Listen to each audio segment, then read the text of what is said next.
And what we're going to do from now on, we're just going to try it out because we're live streaming. And I don't know if are we live streaming yet? Yep.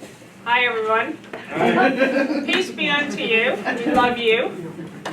So we're live streaming from now on. We started last week for the first time with Kelly Russell, but we didn't announce it because we wanted to make sure it worked before we went live with it. And so what we normally do here is we normally take a break midway through. But because we're live streaming now, it's a little bit disruptive for the one big piece of teaching. So what we're going to do is we're going to go from 10:30 to quarter to 12, and then we'll take a break.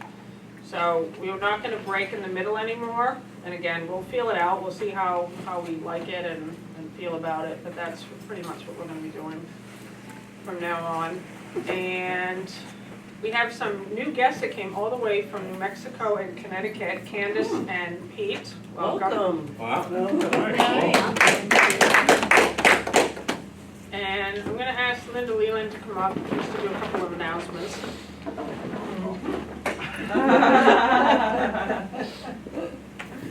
Vulnerable. Oh, yeah, right. Hello. Hi, Linda. Good morning, Linda. Good morning. I'd smile really big right now if I could. So there are a few, I know a lot of people want to give back to the Teachers of God Foundation. There are a few awesome volunteer opportunities. So we're going to sort of put them out there, but we wanted to let this unbelievable supportive group know first. Some of them are just maybe a half an hour a week. Some of them are much, maybe 5 to 10 hours, something that would ask you to commit at least a year, something to develop, and I promise you it'll be fun and helpful. So we just ask that you sort of think about it. If it's you, you know it's you, or if you think it's you, just think about if you want to devote that time. Just be part of this foundation. I started as a volunteer with the email and then with the prayer team, and it's been such a great, huge part of my life, and I've gotten so much from it, just from that giving, from every interaction that I've had, and just being such a just close-knit within the foundation. So if that's something that you think you might be interested in doing, let me know. And we'll talk more about it. I'll tell you what's available. That's it. That was awesome. We have a few more announcements. Thanks. I wanted to make a few. Right, yeah. I'm classy. So we have Miracle Share starts today. I think it started this morning. And if you guys are interested in, there's 28 teachers on Miracle Share. And Lisa and I are both doing a little piece on that, and then there's a live call in today. So after we leave here, we're going to head down to Boston to Vicky's, and we're going to answer the live calls. It's so funny because today, right now, I think right now. Your radio show. Oh, right now, no. At 12 o'clock 9 o'clock. Oh, 12 o'clock, yeah. is a radio show I'll be doing, but I'll be here. You are. He's everywhere. He's one of the masters of the Far East now. But Lisa's show is on at 3 o'clock. You don't want to miss her show. It's a really great show that she has a dialogue with Max about that book called The Surrender Experiment. And it's a really, if you haven't read that book, pick the book up. It's Michael Sterling. Michael Singer. Michael Singer, yeah. The Surrender Experience, it's a great, great book, and you won't want to put it down after you start reading it. So we've got the Miracle Share, the radio shows, and then if you're interested in living in purpose, it starts November 1st, and you can find out information about that on the website. And I think that's it for announcements, except that Garco has a question. Yeah, I'm also on that late tonight. I think 8:30 for about 10 minutes. I talked to Corinne, the organizer of it, some months ago, and I said, there's a lot of people, everybody in the Course in Miracles community has something to share. Right. Not just people that wrote books or so forth. So I said, how about including them in some fashion? So they liked that idea, and because of that, there's about 15 of us that have like a 10-minute or a 5-minute slot during the weekend, and minus tonight, so. Okay. Oh, great, thank you. What time is it? 8:30, I think. Good. And I also found out this morning that if you're not doing the live event, that you can sign up and you can pick it up anytime you want. You have That's it for a in the year. material, I read that. Yeah. You have it for a year, access for a year. And then tomorrow morning is the Unity on the River Peace Walk. It starts at 9 a.m. and we really ask everyone to contribute. And a bunch who's walking it, I know I am. Who's gonna be there? Okay, good. And Ogun is contributing double, I think up to 500, because this cause is so important to him. So whatever money you give will be doubled and increased. So, and it's just going to be a fun time just to get out there at 9 o'clock in the morning. It's 5K, 3 miles. And also this week, James Twyman is going to be here. He arrives on Tuesday. We're going to be here at Unity on the River on Wednesday night, starting at 6:30 for the premiere of a Chorus and Miracles movie. So that's 6:30 to 9. You're all invited. And also, anyone that wants to volunteer for that, we could use some volunteers, just usher types. We have several people that have volunteered, but we need one more person to take money. Okay. And if anyone wants to help, just let me know, and I'll put you down for that, helping out. Cool. Can I tell you one more Yes. thing about Ogun's donation? Yep. It has to go to his particular name for him to donate Okay. the money, it's not just any. Okay, so if you heard that, to have him contribute the double, put it in his account. And the final announcement is Bill and I are having our annual fall party. You're all invited. We also have a Christmas party. So the first one is at our house in Elliott. It is October 24th at 1 p.m. It's a potluck, and we did it last year. It was just amazing. And then we're having an annual tradition now. You guys are invited if you want to come from Connecticut. Please come. December 26th, Boxing Day, we have a Yankee gift swap and a tree, and that also starts at 1 o'clock. fun start. And it is a great. You didn't do it, you gotta do it. Yeah, exactly. What time is that? 1 o'clock. They're both potlucks. They're both potlucks, yes. Vicky Poppy comes from Boston, you know, she normally does all the food for all her parties, and her parties are amazing. But this group is like culinary experts and food extraordinaire people, and so like when she showed up at the party, because normally she does everything herself, and our parties are just this over-the-top gourmet abundance of lavishness, and she's like, are you kidding me? I said, yeah, you gotta start instituting the potluck thing. It works. So, we're gonna open up with prayer, and then I'm gonna do a talk today on Mary Magdalene, and how it affects you. So if anyone can just take everything off your laps, out of your mind, and just close your eyes.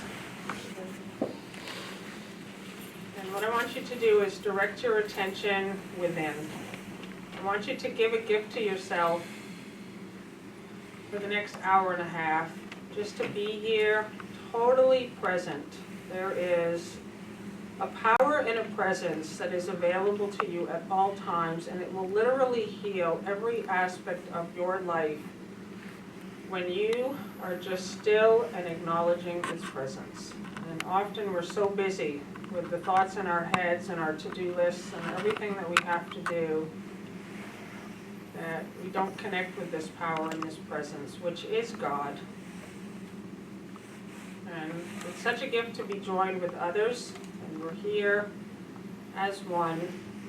And Jesus says, where two or more are gathered, here I am in the midst of you. He is here. And so I thank you, Father, just for this celebration.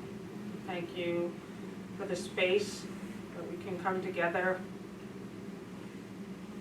And we ask that our hearts and minds be opened to listen to your word, to your instruction, to your guidance. And that we acknowledge that this is the place of a new beginning for each and every one of us. And we have the willingness to let the past go and to have the gift of Christ's vision be given to us now. And all we have to do is just be here present. You need do nothing. Just to be here. This is a gift of God. Everything that's worrying you, every problem that you have, every difficulty, every pain is being handled by the Holy Spirit while you are just being present here. He goes out and rearranges everything while you sit here remembering the truth joined with others. That's how it works.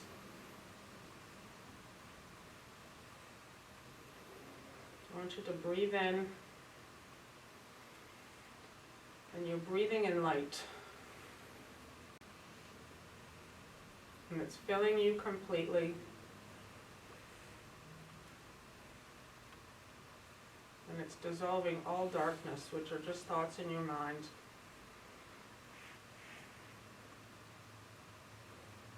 And the light is moving in you now. And we pray, Father, for the strength that we allow all blocks and obstacles to be removed, that the awareness of love's presence be in our minds. Amen. Peace be unto you. Thank you for being here. So, what I wanted to do this morning, I love seeing you all, so good. And I love being back here. I just love this space. And last week, Kelly Russell was here, and she did this great talk on Jesus. Awesome. And she told a beautiful forgiveness story. And she brought out a prop, and it was Hot Guy Jesus action figure. For those of you that were here, she brought out this action figure doll that was about this big.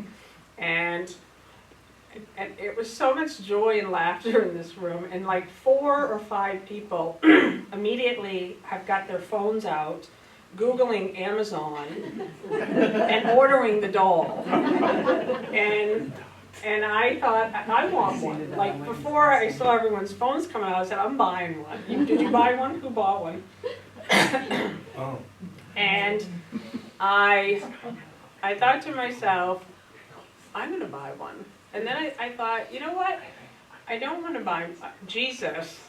I want Mary Magdalene. I want to see if there's a Mary Magdalene doll. There's one site that I found. And if there's not one, I'm going to buy Barbie, and I'm going to make Barbie Mary Magdalene. So I went online, and I have a prop. Oh, there you go. Mary Magdalene. All right. She's backwards. She can perform miracles. So here's Mary. And what was great about what happened, I was sitting in the seat over there, and I was thinking how much I love Mary. You know, I had one time this woman who has a great ability to connect and see guides. And I went to her one time, and she said, she didn't know anything about me, and she said, you're working with Jesus and Mary. We've got Jesus on this side and Mary. And she started telling me about Mary, and I didn't know anything about her at that time. And she said that she's a great healer. And so I started entertaining that idea about Mary, and what happened was, I thought, I'm going to find out if I can find a doll.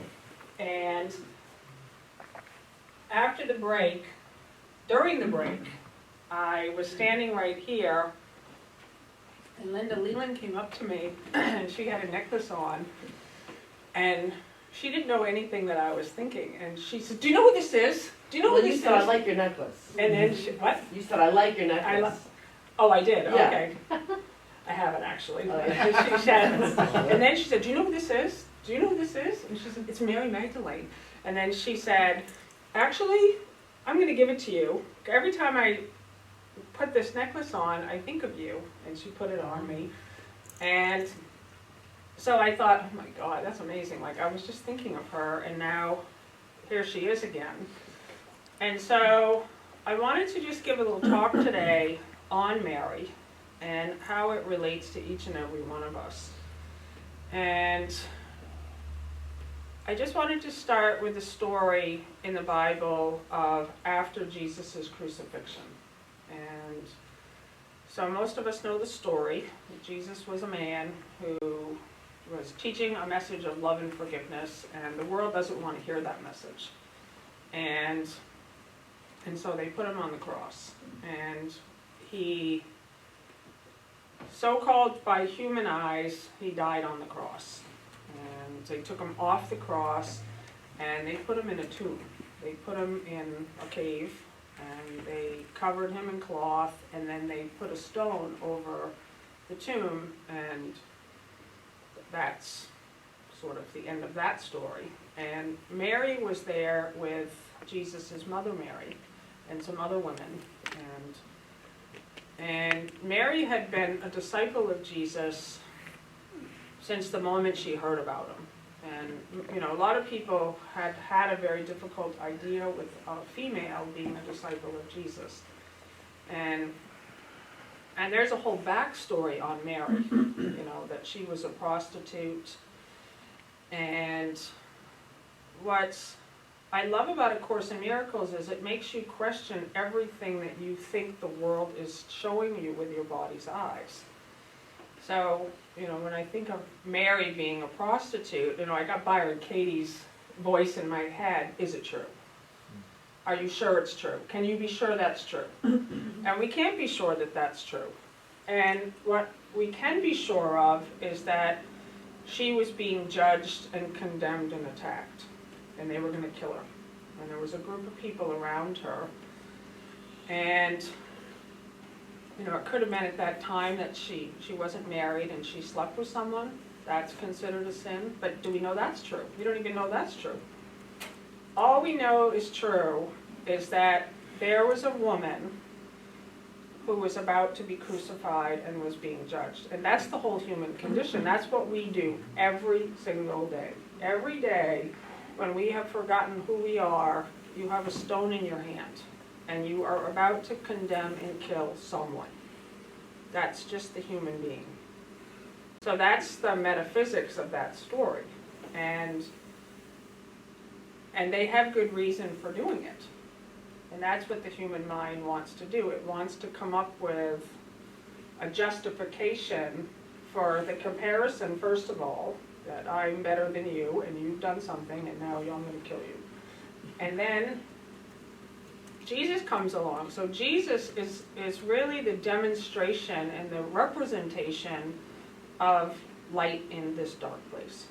He is the totality of the love of God. So when Jesus comes, and so he comes into this scene where they're about to kill her, and the light comes. The light comes, and they're all aware of this man. And that's, again, the awareness of Christ. We're all aware of Christ. Somewhere you have an awareness of something other than your attack and your judgment. And so they said, oh, Jesus is here. Let's ask him. Let's ask him what he thinks we should do. What do you think we should do? And what Jesus does is he doesn't say anything. He gets down and he starts taking his finger and drawing in the sand. It's just, and I love that image because that's the stillness that the Course in Miracles talks about. It's like you're not being externally focused first. You're coming in and gathering the energies and connecting with God. So he's taking that minute, just kind of making, like plugging into God.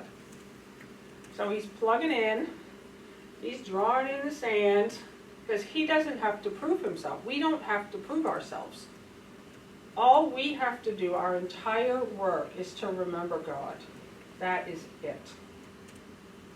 There's a line in the Course that says, salvation is your happiest accomplishment. And what salvation is a promise made by God that you will find your way back to Him.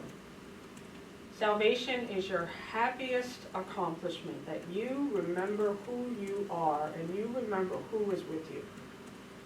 Because once you know that God is with you, and Jesus knew it, Jesus took the whole work, the whole distance. He knew God is with me. I don't have to explain myself to these people. And the next thing out of his mouth, he stands up and he asks them a question.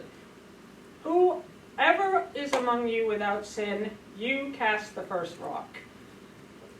And then he goes back to drawing. He said, okay, now it's up to you guys. He's not telling them what to do. He is now causing an activation in their mind. And that's what the teachers of God, which is what each and every one of you are being asked to do. That you remember the truth, and then you create an activation in the others, because the others are you. You're calling people out of their judgment, out of their darkness. And yesterday we had a team meeting for the Teachers of God Foundation, and we meet every couple of months just to kind of talk about what our vision is, what our mission is, what our projects are, what's, kind of, because the organization's growing and we want to be able to keep up, and we put Jesus in charge of the foundation. He's the leader, and we're always saying, okay, now what? And each one of us, Bill had put together this worksheet for us that was pages of different values. And he asked each of us to circle 4 that were the most important values for the foundation. And then there were so many, and they were all so good.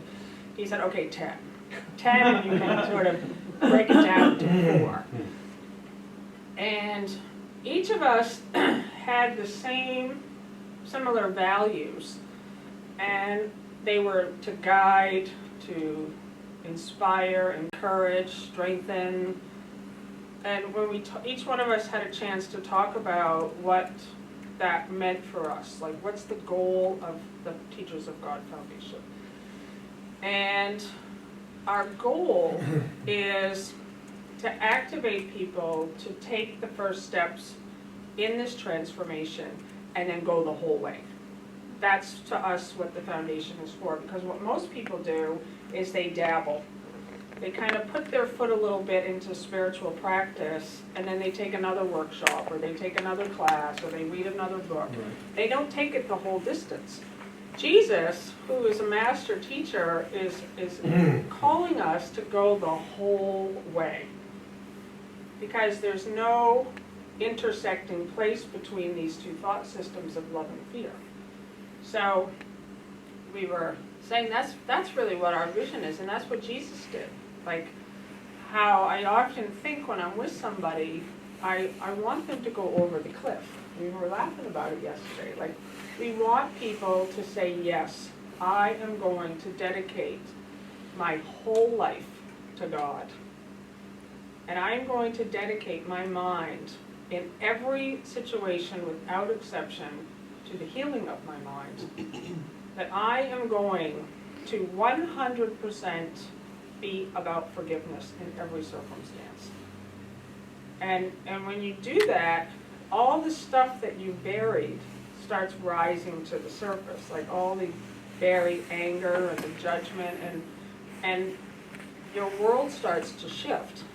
We all know this, and that's, for us, why we love coming together in a group like this, because it's helpful to be with other people who have gone through the transformation.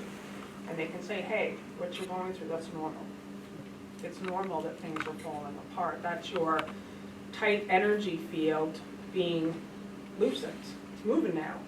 And when it's moving, the parts are moving too.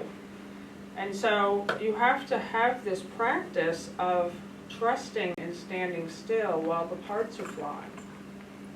And we have A Course in Miracles. We have a systematic way that leads us from the place where we think we are when we start, as a separated, fearful self-identity, trapped in time and space with bodies. And it takes you step by step with the workbook lessons to the recognition of who you are as one with all. And it has these beautiful practices where you find your judgments. He says you have to look at your fear. You can't just put a spiritual platitude on top of something, you know, like putting icing on a piece of big crap.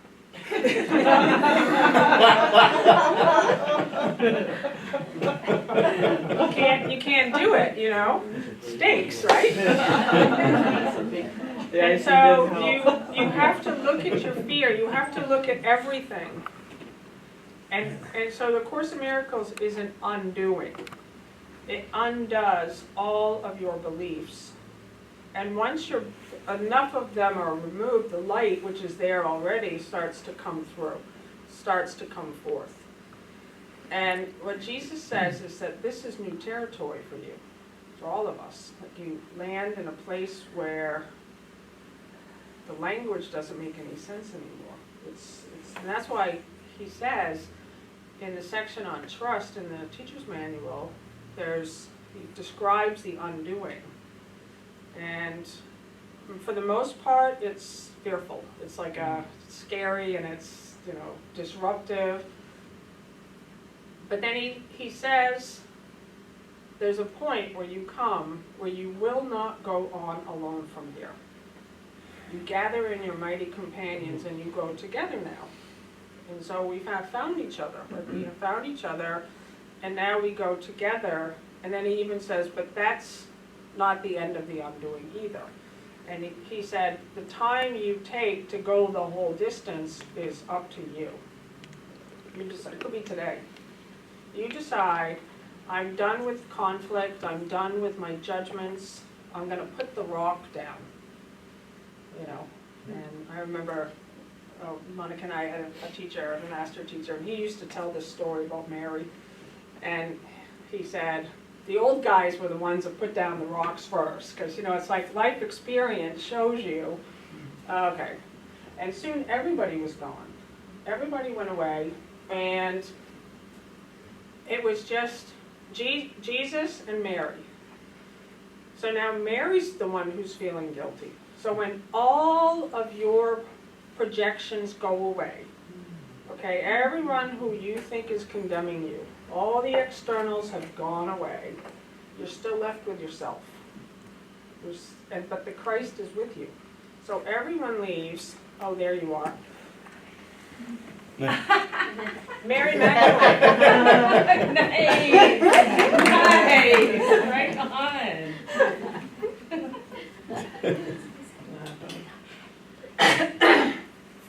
And so when you're left in that place now, and there's no one to blame anymore, no one's doing anything to you anymore. You're in a place where it's just you. But you still have your thoughts. You're still condemning yourself. So the Christ then is there and says to you, and I condemn you not either. Go and sin no more. And that doesn't talk about her actions of whatever she thought she was doing.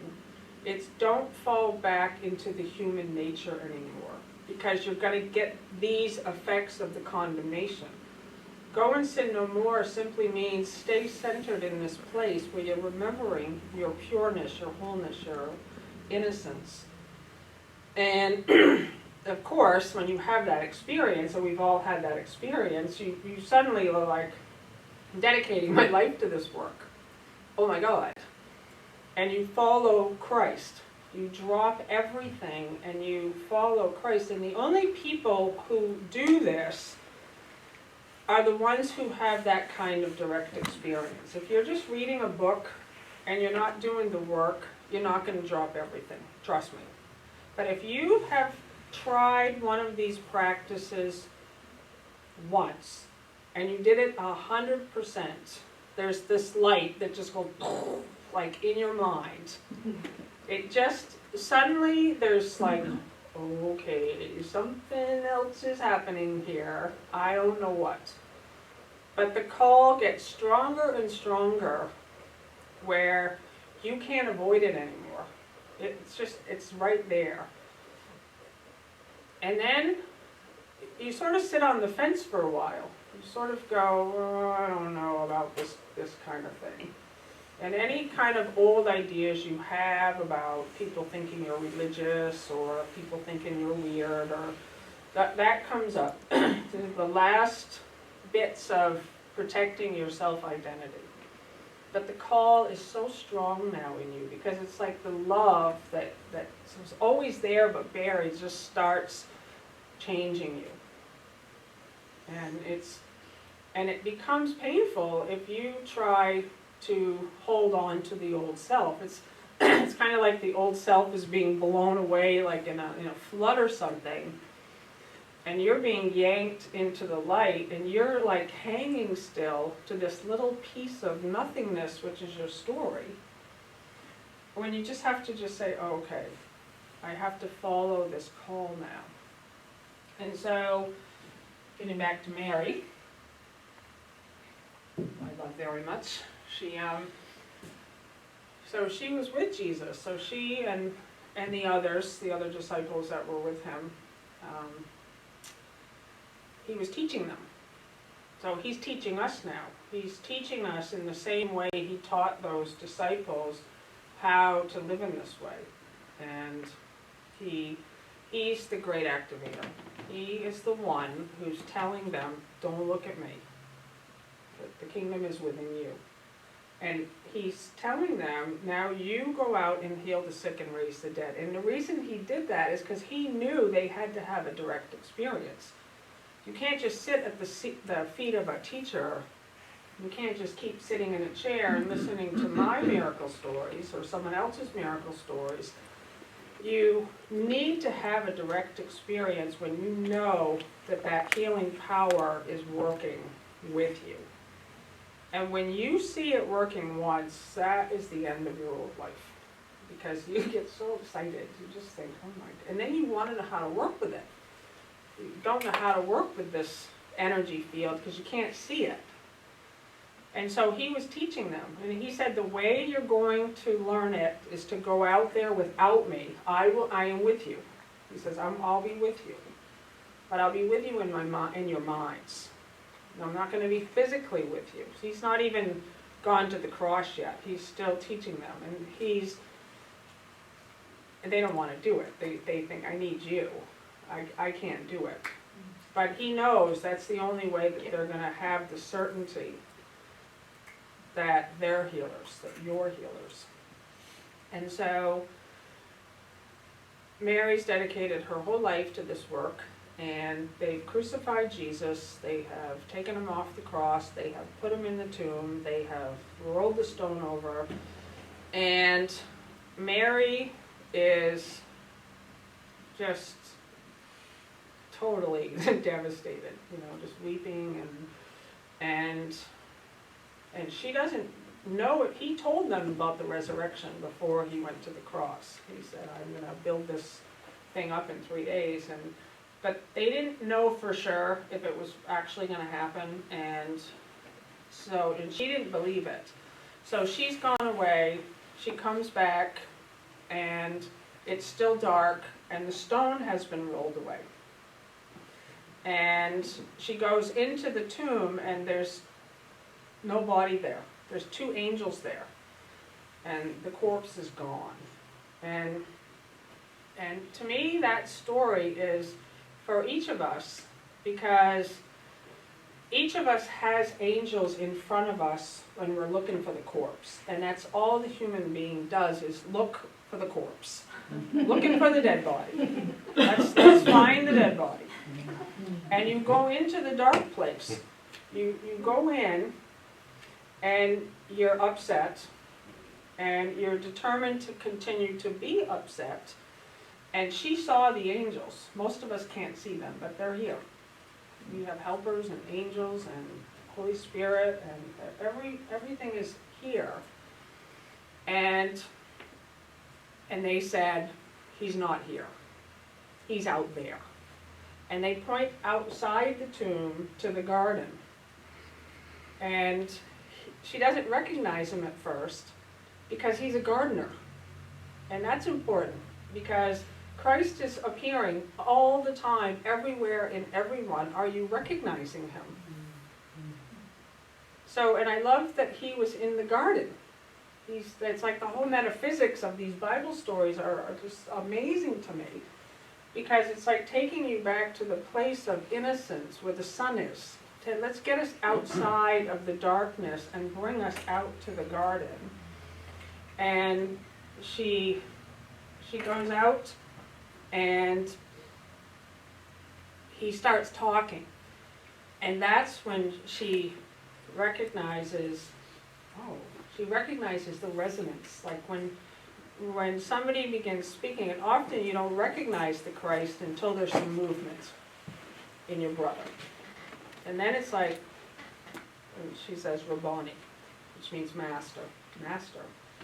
And so he's appeared to her in the resurrection. And he's speaking to her, and he's telling her, okay, now you're going to continue on with this work. And he says, don't touch me yet, or don't touch me. Because he's not fully made that ascension yet. He's saying, like, don't mix your humanness in with the perfection that is happening right now. But he's calling her to join him in it. And that's what's happening right now, today. Today is the time when Jesus has appeared, and he's asking us to join him in the resurrection. And I love this thing here. I didn't know what this was. You guys know what this is? Chalice.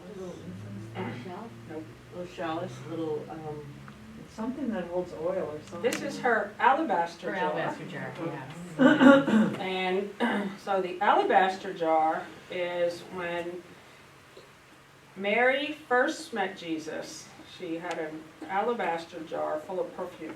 Very expensive perfume that was a year's worth of wages. And Jesus was dining in the house of a Pharisee who was Simon, who was not yet Jesus' disciple, but Jesus is dining in Simon's house, and Mary hears that Jesus is there. And going, yeah, going. And so she goes to the house, and she brings this alabaster jar of perfume, and she dumps the whole thing over, puts it on his head, and washes his feet with the perfume, and then dries his feet with her hair. And to me, I love that, because Simon says, oh my God, she's a sinner. She's a sinner in this town, Jesus. Do you know that? She can't be doing this. And Jesus says to Simon, Simon, listen to me. Like, he's got to get his attention. He said, I've come into your house, and you didn't even give me water for my feet. And she has given me her entire year's worth of wages in this moment, because she recognizes a Christ. And so the symbolism of the alabaster jar and the perfume is the extravagance of rejoicing for God. Like, give everything. Don't hold back. Give everything to the moment that you're in. Because that's when you begin to see the shift in your life. You're not saying, well, I need this. Simon says, do you know she could have sold that perfume and fed this many people? And Jesus is saying no.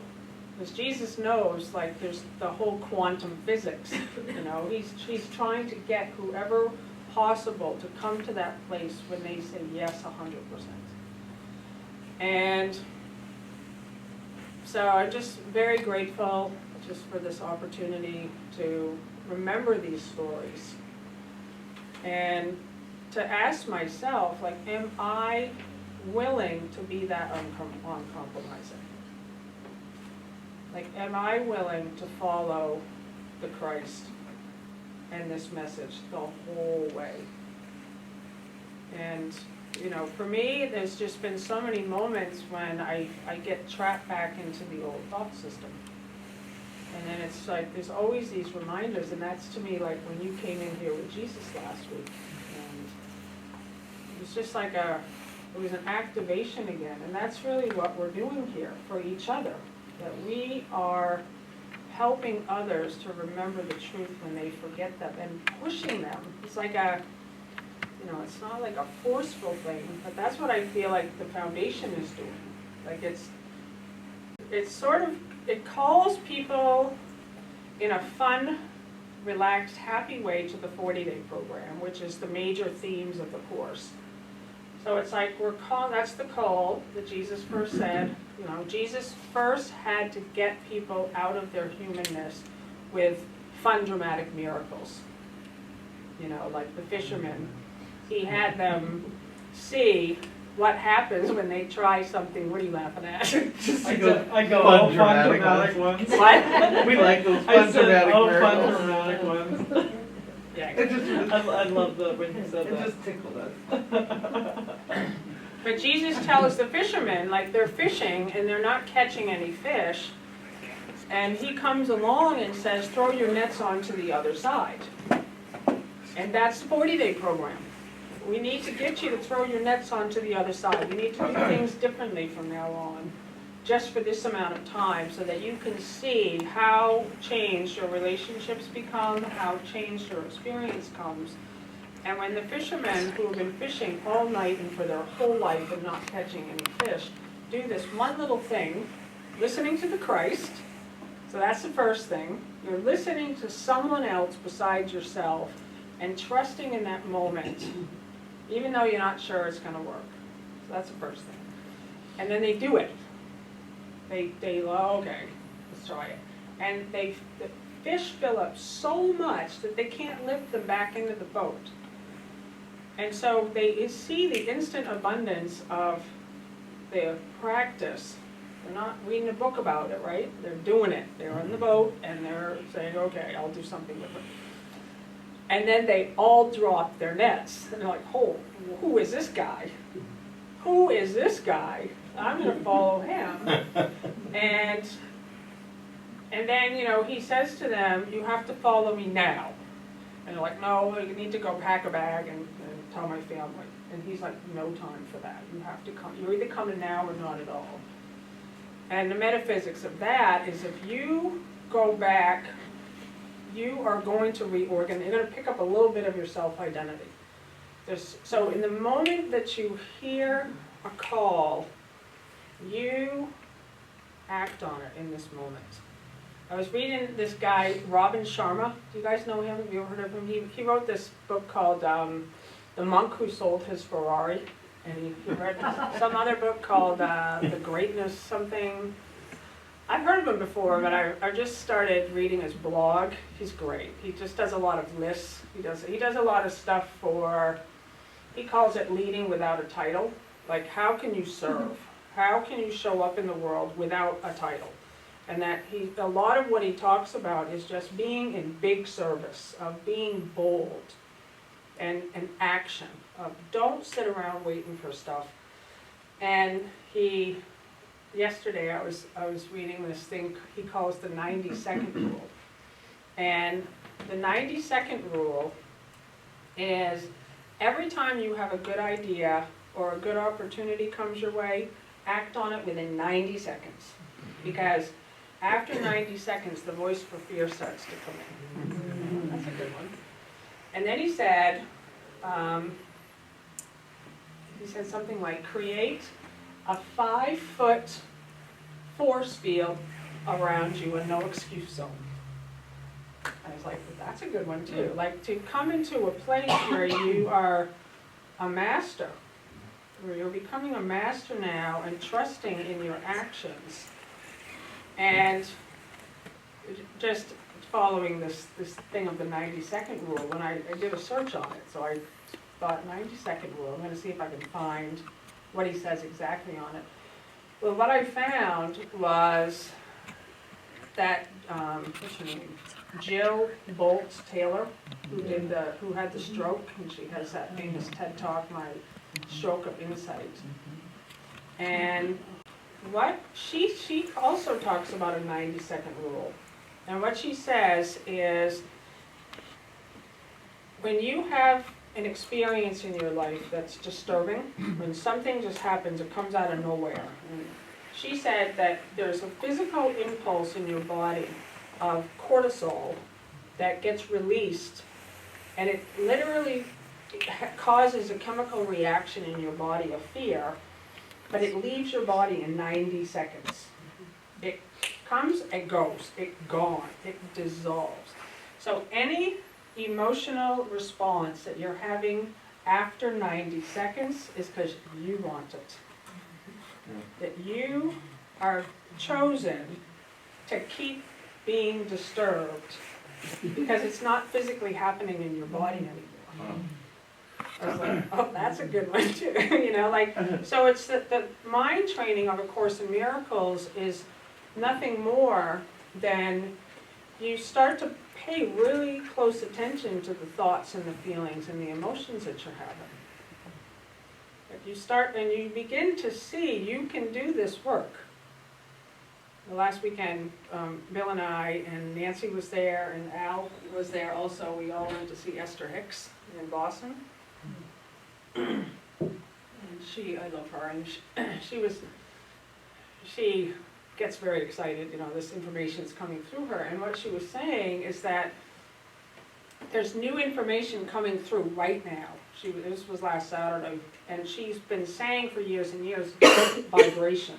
Vibration this, vibration that, your vibration matters, your vibration matters. What she was saying is your thoughts matter. Your thoughts matter, your thinking matters, what you think matters, your thought matters, your thought matters, your thought matters, your thought matters, your thought matters, your thought matters. And she was saying, they're wanting me to replace the word vibration with thought now. And so I know, and this is what the Course is saying, is that you're dealing with your own thought system and you're paying attention. You're becoming very acutely aware. This is, to me, this is the fun of A Course in Miracles, is that you start to play with the idea at first that everything that's coming to you is you. And nobody believes that at first. Nobody. And you just, and the things that are coming to you are even your body. Your body is outside of who you are. Your body is part of the external world. So when you're paying attention to your body, you're still paying attention to the external world.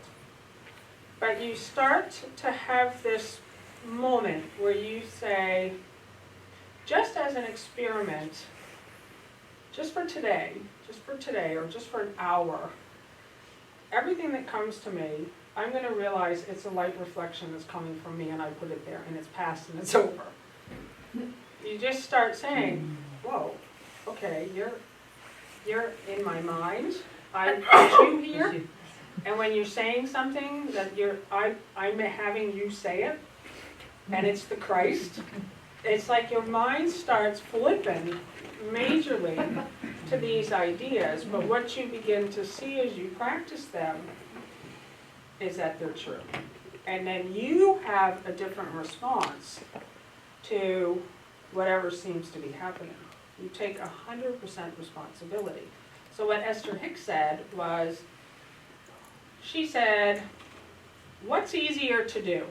Is it easier to have a thought about abundance or to put $1 million in a bank? Which can you do by this afternoon? So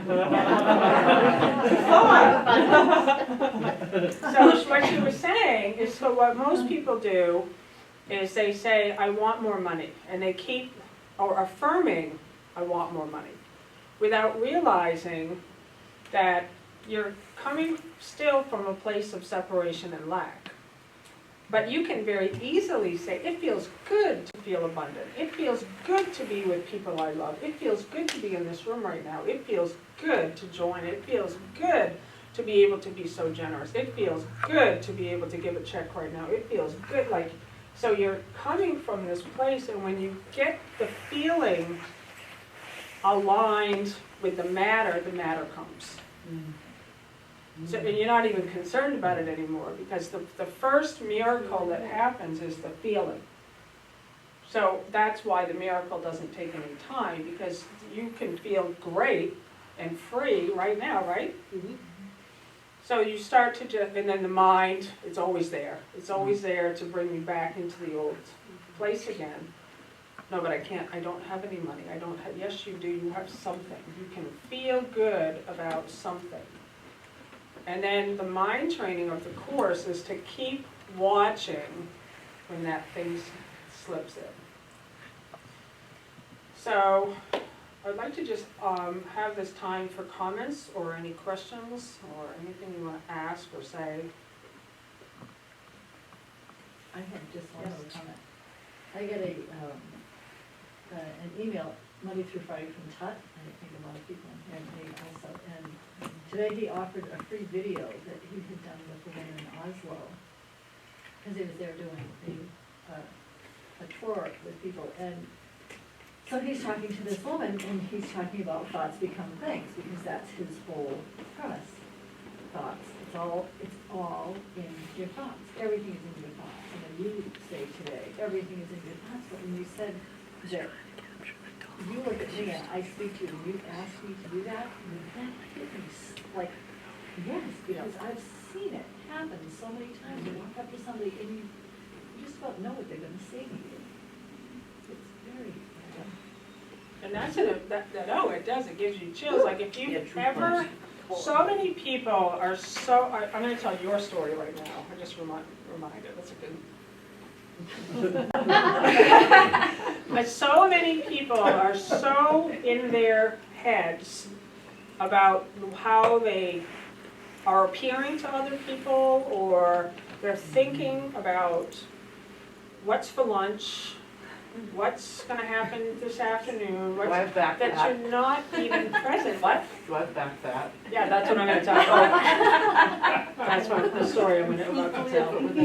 But like, I love the practices of A Course in Miracles. That's why I like it so much. Every single day, there is something that I can experiment with. So that experience that you were just saying, that I began to practice a few years ago, whenever I'm with someone, laser beam focus. There's like, can you do that? Can you? And just for the moment, do it to every single person. And you literally, you'll feel that it's like this energy, because nobody's doing it. No, everybody's, even if you're with someone, you're never really with them. Your mind is, I wonder what I'll say next, or like, I wonder what they think about me, or I gotta go. And you start to see that when you are present, I've told this story before. There was a time in my life when I was never giving anyone 100%, never. Everything I did was halfway, because I was always thinking, I have to do this, I have to do this, I need to get this, oh, did I call that person, blah, blah, blah. And what was happening was people, my emails, my phone was always, I need you, Lisa, I need you, Lisa.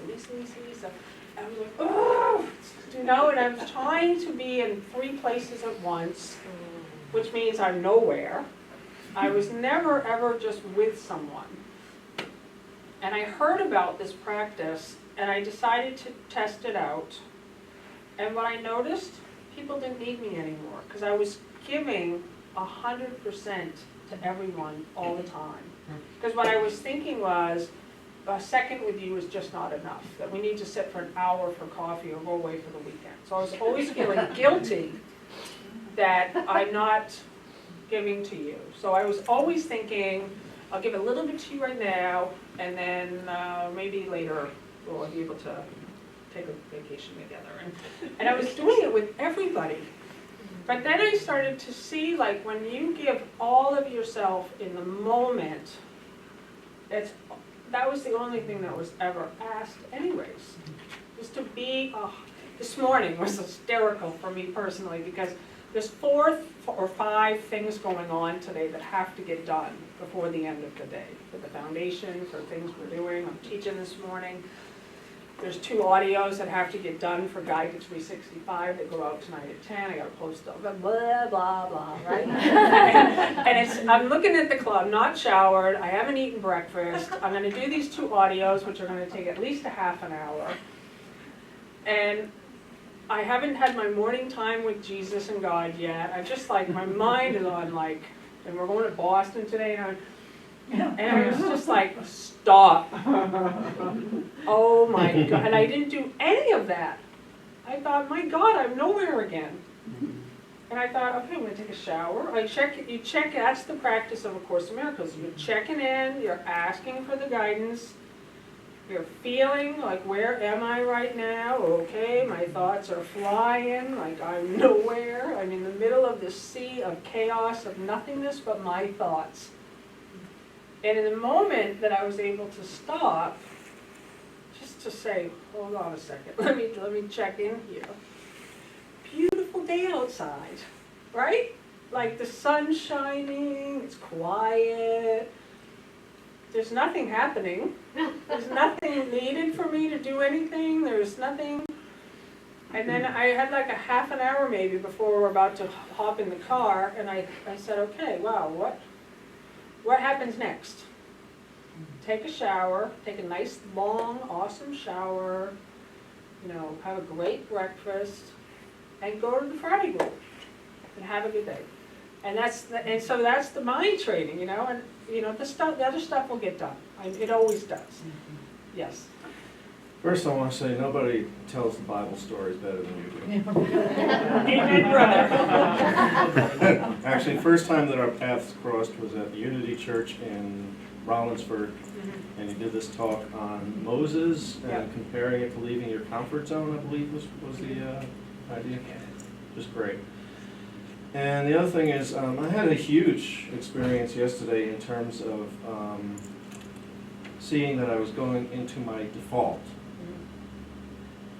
And now that's totally on my mind right now, just being mindful of going into your default.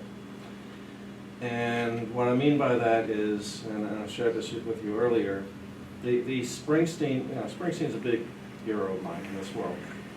And he did the video for Streets of Philadelphia, and he's walking through town. He's got this concerned look on his face, but he just looks so cool. And as I'm walking through downtown Portsmouth yesterday, I realized that I'm being him in that video. And that's my default. Yeah. And I'm like, what the hell am I doing? I looked at it and I'm like, what the hell am I doing? Because I don't want to feel concerned and serious and so forth. It's just one thought away that I could feel God and I could feel love, and why am I choosing this thing instead? And then I was like, wow, that's a great breakthrough that I just had. And then I remembered that you have a video about that, so I wasn't, it kind of was a delay, I don't know how many months ago, but so thank you for that. If you have any time, I don't know what you planned on talking about after the break, but if you could talk on that subject, it's a huge... Which one, Moses? No, the default. Oh, the default, yeah. Yeah. Yeah, some of it. I will. Okay. But that's good, because that's the mind training of A Course in Miracles. You recognize in every single instant you can change like that. We just did a workbook lesson. My holiness shines bright and clear today. Most people don't feel that way, right? You're not feeling like your holiness is shining bright and clear. But then it says, today I wake with joy, expecting but the happy things of God to come to me.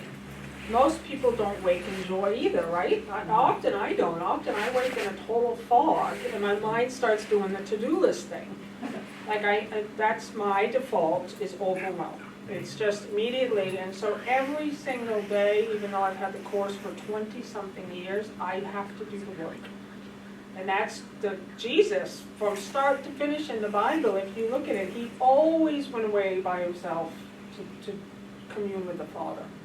Every single day, it was his commitment. And so when I wake in overwhelm, before I get out of bed, this is my practice. I don't have any kind of a meditation practice that's consistent, I guess. But my meditation practice, if I have one, is to switch the dial before my feet hit the floor every morning. That's my practice. Like, and then of course I get the coffee, and then I do have a practice. And I come back and I sit down and I'm, good morning, Lord, and I do that for about an hour.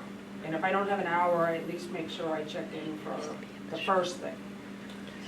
And I didn't do that this morning. You see? And my mind was like, okay, we're going to Boston, we got this, and this, and tomorrow there's Unity Walk, and there's on Sunday there's this, and there's this, and then Jimmy's Wyman's coming. But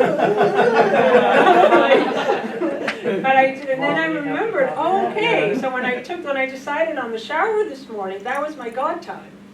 It's like, okay, you need to stop this track that's running right now before you take another step. But mostly I'm able to, before my feet hit the floor, I'm able to just switch over to joy. I'm able to remember I'm here sent by God, just here for today. Here's a light in the world. God is with me. It's going to be an awesome day. It's going to be the best day ever. And then the feet go off the bed, and then but it's like this constant check-in. But I wanted to tell this story that Linda shared with us the other night. We're taking here at Unity, we're reading Brene Brown's book, Daring Greatly, and yeah, it's a beautiful book, and so we're in a Wednesday night group at David and Irene's house, and this week is week 3, and it's about shame. And the book talks about that men and women process shame differently, and there was this story in the book that talks about women and sex and back fat. So let's talk about back fat right now. So anyway, so they're saying is that she's talking. Look in your face. So there's this group of women, and they're all talking about their shame and their body identity issues and back fat. Like I don't want to like be totally in the moment because I don't want my husband to see my back fat. And this guy in the room was so mad. He's like, I'm so sick of hearing you women talk about your stupid body issues. And he was saying, like, we aren't thinking about your back fat. We are wondering, do you love us? Do you want to be with me? Do you see me? Do you care about me? Do you screw your back fat? Like, come back. And so Linda was talking about this the other night, and she took a workshop years ago, and they did this whole exercise on hugging. And so before lunch, they do this whole thing about how to give a great hug and how to be totally in it, and heart connection and the whole thing. And so to hug everyone in the room. So they're doing this whole hug thing, and they go take a lunch, and then they come back, and they're going to do the hugging exercise again. And everyone's like, oh God, again? Like, we just did that thing. But the organizers have added an element that they didn't tell anybody about, this, what they did. And what they did was, in this very large group of people, they took 15 people and gave them a grapefruit and told them, hide it on your body, and when you're hugging people, don't let anyone know you have a grapefruit. And they didn't tell anyone else in the group. They just told the 15. And then they all hugged. And then they asked everybody, what was it like? What was the hug? Oh, it was amazing. Oh, it was so present. But then they asked the 15 people, what was it like? They don't even know who they hugged. They were so thinking about the grapefruit that they were hiding and not wanting it to be seen or felt or touched, that they weren't even present with the hug. They weren't present. So that is the story for each of us, that we're all hiding something. We're all hiding something, and when you're trying to protect it, your story, you're not being present at all. You're missing. I like that the way that the people are, oh, it was amazing, it was the best thing, it was the best hug of my life. And they missed it, And so it's just, to me, like, this is the place where it really is my desire that you go the whole way. That you take this work right to the end. And we have the manual, we have the guidebook, we have the instructions. There's the workbook lessons, they take 1 year. They're easy to do. You know, you can start them anytime. A lot of people start them on January 1st. I offer a 10-minute daily audio every single day, so if you want to start on, you can start anytime, but it's really great to do it with a group. And many people who are doing them right now say, I'm amazed, we're on lesson 288. I usually stop at 50. But there's something about when you have a group and you have that daily habit, just to keep going, and because then you'll see that this really is about a direct experience.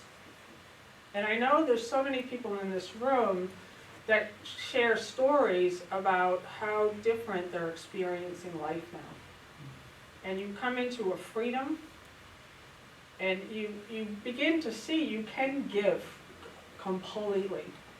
You can give everything, and that's the instruction. Give all to all. And when you give all to all, you see that all is being returned back to you. So now you're not blocking anymore. And I know it's good. It's good, right? Yes. So I love you all. Thank you so much for being part of the Great Awakening. And we're going to close with prayer. Would you give a quick commercial on the guide to 365, because the price increases November 1st? Yep. And people are watching on Facebook right now. And I love you guys. just let them know that the price goes up November 1st, but they can get in now for the current price. Yep. So you heard that. So the price is currently $99 for the whole year. And somebody on our team figured out the math on it. It's like Right, oh, I only know the new It's one. like 30 cents a lesson. 30 or cents a something. day or something like that. 27 cents now or something, yeah. Yeah, so the price is going to go slightly up on November 1st. And See, can I just give a testament on yes, that? definitely. I just want to say that for anyone who wants to start, because I had a hard time, I had to let go of I need to do lesson 1 on day 1, lesson 2, because I'm only on lesson 170. Only, that's awesome. Only, yeah. And so I'm kind of doing it by myself, but not. Because a lot of times, like, the lesson I did today shows exactly what you're talking about now. So each time that we do these, so if you're 100 lessons behind everyone else, everyone's at their own pace. And so you don't have to stick with it exactly when everyone else does it. And it still makes total sense. Yeah, exactly. And it all goes together, and I go, oh, I can't wait till I'm on the lesson that they're on. And then when I'm doing one, I'm going, I wonder if this was in a group one time. Yeah. You know, that's, Yeah, you yeah. know, so that's what, so I think that's kind of cool how you could, you know, I'm at my own pace on them. Yeah. And so you don't let that be a deterrent not to do them. Yeah, thank you. Yeah, because I set it up 2 ways. So I set it up to anybody can sign up at any time during the year, and you'll get started like a couple days later. You'll begin receiving the emails. And then for the people who want to do it starting on January 1st, I have a different group. And obviously you can't get into that one right now. The messages go out every night at 10 p.m. for the next day, just because of all the different time zones. And basically what I'm doing, I didn't know what I was going to do when I made a commitment to do these lessons this year, but it's a 10-minute talk or less. So I know the course front and back. You know, I've just dedicated my whole life to it. So I know a lot of the connecting pieces. I know a lot of just kind of things that are in the text and the manual for teachers and the clarification of terms. And because I've done the work already, I know the traps. I know the places where I used to get stuck and where I used to keep thinking, oh, I didn't do it right. So the 10-minute talks are just, I don't do the lessons for you. And I'm very clear about that. You have to do them. I don't read through them. But I kind of just give a little talk on whatever that day is. And then encouraging you to practice, to set up that daily practice. Yes. I just think that you're really good at translating them into like. Yeah. And then we're 2015. and then Yes. Yeah. Lee, Love, who's on Facebook, many of you know her, Yeah. she translates them every day. No, but She's you watching right translate now. them in a way that's so much easier to Oh, I see. understand and apply Makes to your it- life right now. It Like, makes you sense. translated to 2015 language. Oh, I see. Yep. Baby, she's watching right now. I love you, Lee. We love you, Lee. Thank So you. Lee transcribes every lesson every day, and we travel, Bill and I, all the time. Like we're so just kind of doing our thing, and Lee is there in England, and there's been some times I'm like, oh God, I don't want to send it out at the last second for her, but she does them every time. I love you.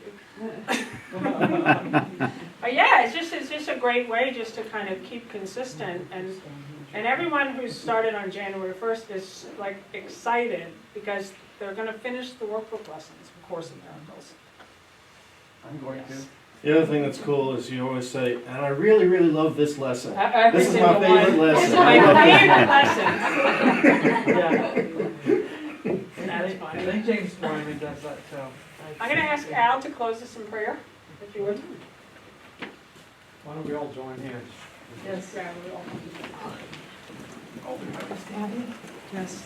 Okay. Hi, honey. How are you?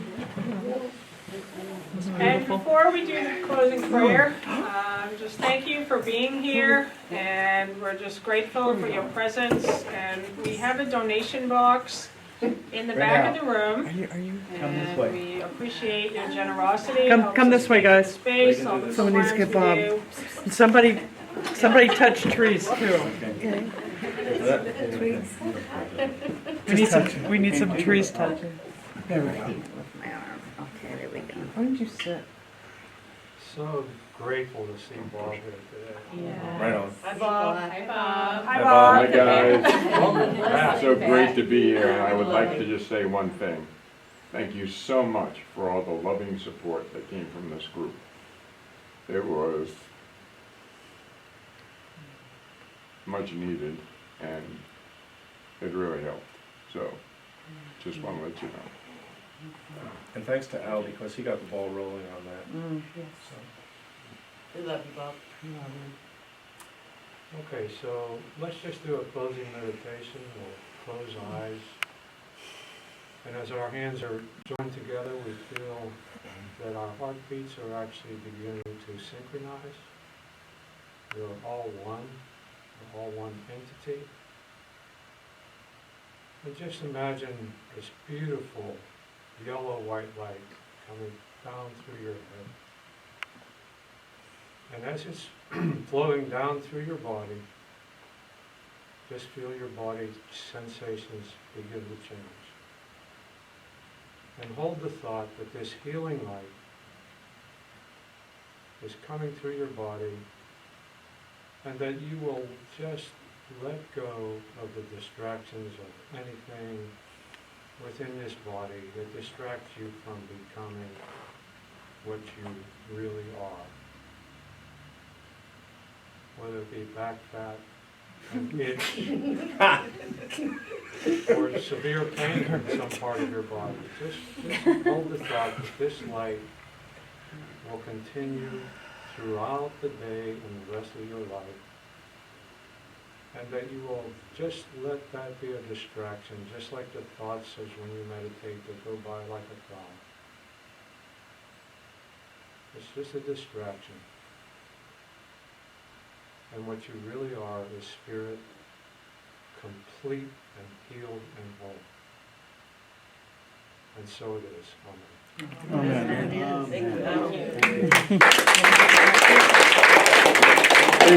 Hey, you want to thank the streamers? Baby, you want to say goodbye to the streamers? Say thank you for joining We us? love you. You're the screamer. Yeah, Sean.